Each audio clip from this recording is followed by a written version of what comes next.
This was a face parents turned themselves into to get advice on parenting. A face that also raised much controversy about her children. I was very, very disturbed, and my heart just absolutely breaks for those children. But no one could imagine that behind this face of the perfect mother was hiding a sinister secret that would soon shock the entire nation. Ruby Franke's parenting style is now being called child abuse, and not just online. She's been charged, along with her business partner, 6 counts of abuse, including starving and torturing 2 of her minor kids.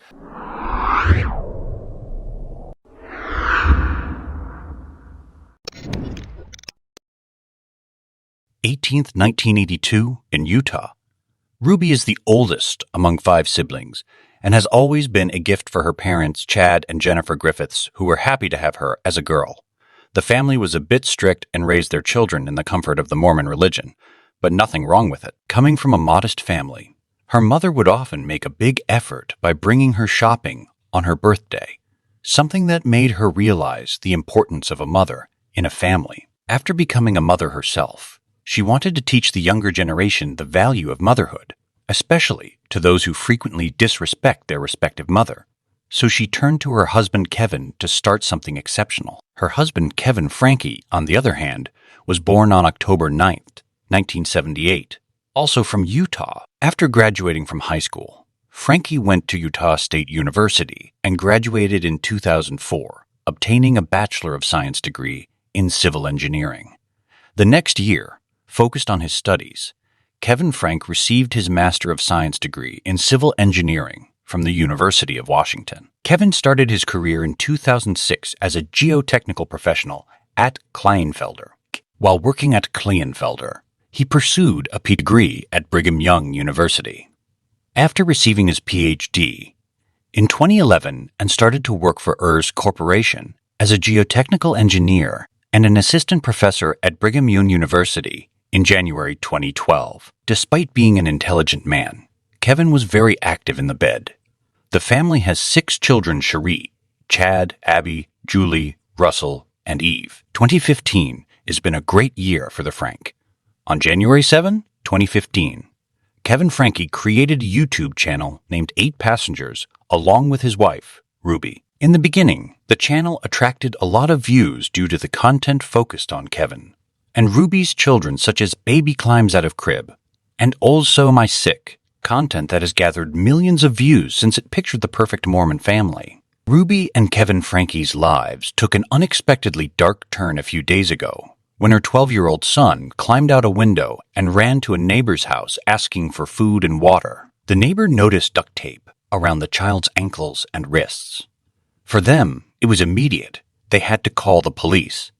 Tampa, this is Murphy said a 12-year-old male showed up with tape around his legs Thursday asking for help, said he was afraid, asking for police.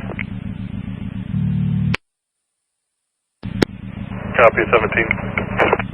Temper. 7 Alpha, 17 as well. Temper. 101 to back. Temper. 10-4, you can show me 17. Temper, he gave the name of Russell Franke, unknown date of birth, or he did give us the date of birth, but I'm not showing any Russells and Stillman.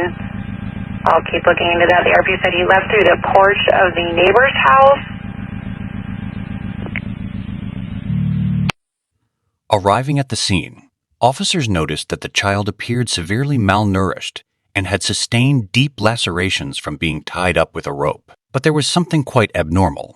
Was it the child who decided to stop eating? Was he playing by putting the tapes on his feet as a game? So the police officers decided to search Hildebrandt's home.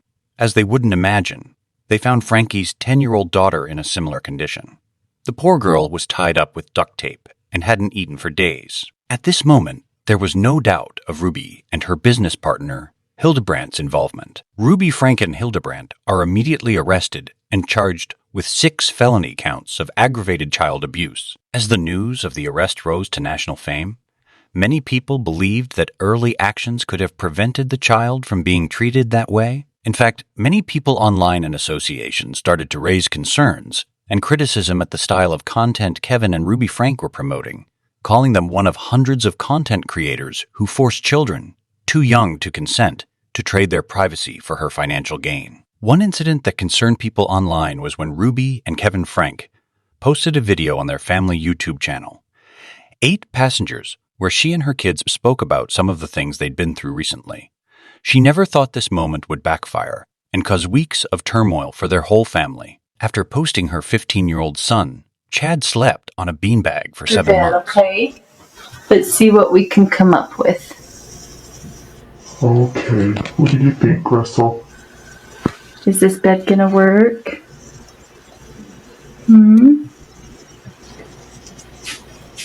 He partied so hard, threw up and fell asleep. Why don't you go give him a tap? Like many of her videos, it got millions of views but sparked accusations of abuse, death threats, and a visit from Child Protective Services. Now I am very aware of people online who hate me, and I'm not going anywhere. But no serious actions were taken. Eve Frank's 6-year-old daughter went to school one day without her lunch. Eve's teacher then sent a text message to Ruby asking whether Ruby could drive over to the school and drop off lunch for her child. Furious, Ruby responded back. Eve is responsible for making her own lunches in the morning. I just got a text message from Eve's teacher, and she said that Eve did not pack a lunch today, and can I bring a lunch over to the school? This happens quite often when you're raising children, because I know that her teacher is uncomfortable with her being hungry and not having a lunch, and it would ease her discomfort if I came to the school with a lunch. But I responded and just said, Eve is responsible for making her lunches in the morning, and she actually told me she did pack a lunch. So the natural outcome is she's just going to need to be hungry. But how a 6-year-old might be responsible for her own food? It is still hard to understand why Child Protective Services didn't take serious measures to take the child away from her, despite all those warning signs. One of the neighbors from the Kayenta community even noticed that the family was quite weird, as they never heard any sounds coming from the home, such as those of children playing outside, which they thought was unusual. Yes, of course, young children will often make mistakes, but it is their parents' job to gently correct them. Frankie's approach to teaching her children is anything but gentle. In fact, it is rather frightening. There was no doubt that something was not quite adding up with that Ruby. The public eyes became more concerned about this situation when she started Connections, a podcast she started with her business partner, Pam Botcher, and Jody Hildebrandt, who served as a therapist and previously had few issues with justice. In 2012, Hildebrandt was put on probation and in danger of losing her license as a clinical mental health counselor. The probation happened when Hildebrandt violated her patient's privacy. She even went too far by blackmailing John Doe, who realized this was a scam. Mr. Doe alleged that had a porn addiction, but was forced by Hildebrandt to admit that he had a marriage issue and needed marriage counseling. She began charging the couple $2,000 monthly bills for their therapy sessions, and when Doe attempted to question her counseling, she turned to blackmail and even disclosed his fictitious addiction with LDS Church officials to unravel his personal life. After this violation, violating state laws, Hildebrandt finally was put on probation for 18 months and lost her license, but she continued to practice. As a result of the new business, Ruby was spending more time away from her kids, who obviously are too young to take care of themselves, and even more alarming when she finally put her husband Kevin out of the family residence. At some point, we have to ask ourselves where she got all those parenting ideas and became a life coach,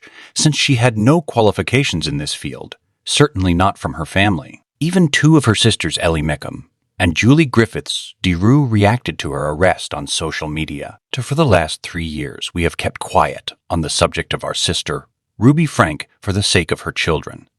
The sisters' joint statement, released on their Instagram pages, read, "Behind the public scene, we have done everything we could to try and make sure the kids were safe." The statement continued, "We wouldn't feel right about moving forward with regular content without addressing the most recent events. Once we do, We will not be commenting on it further. Ruby was arrested, which needed to happen. Jody was arrested, which needed to happen. The kids are now safe, which is the #1 priority. Obviously, Ruby and Kevin might be inspired by someone or something weird in their life. It is not clear if their real motivation about the connection was for money, but one thing is sure, they didn't have the accreditation to do so. For you, what do you think would have been the turning point in their life? Write in the comment your thoughts on this.